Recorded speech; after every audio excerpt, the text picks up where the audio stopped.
Hello, I'm Nicolene Weil, and I'm a solar physicist at NASA's Goddard Space Flight Center. What we're looking at right now is imagery from the Solar Dynamics Observatory.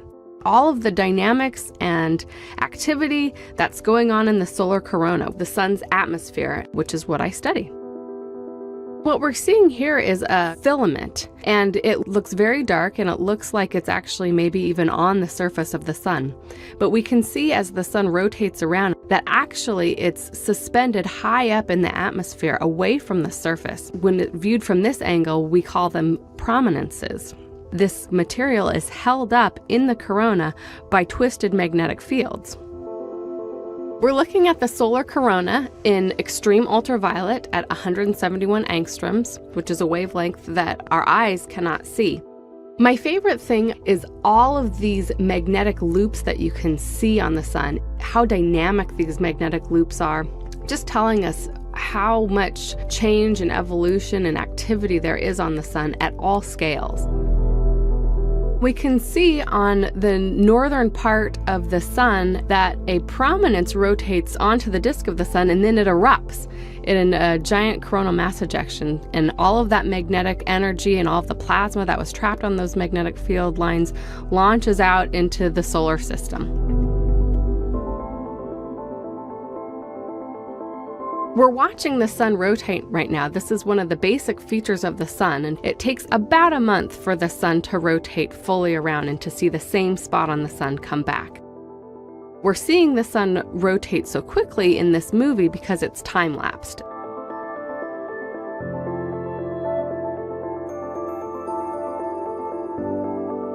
When the sun jumps around, that's actually the Solar Dynamics Observatory moving around and pointing in different directions. Sometimes they have to point away from the sun so that they can calibrate their sensors, the cameras.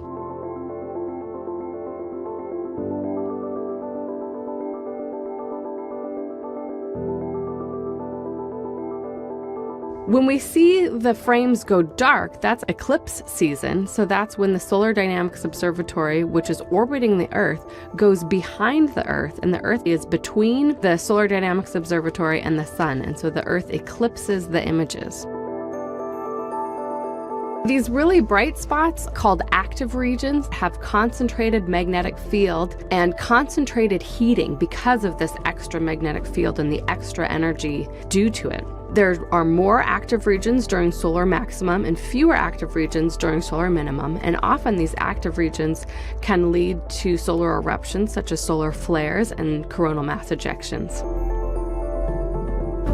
I study the coronal heating problem. That is, why is the solar corona so much hotter than the solar surface below it? And we know that it has to do with the magnetic field, which is constantly dynamic and evolving and ejecting energy into the solar corona. And you can really get a sense of that when you watch these Solar Dynamic Observatory movies.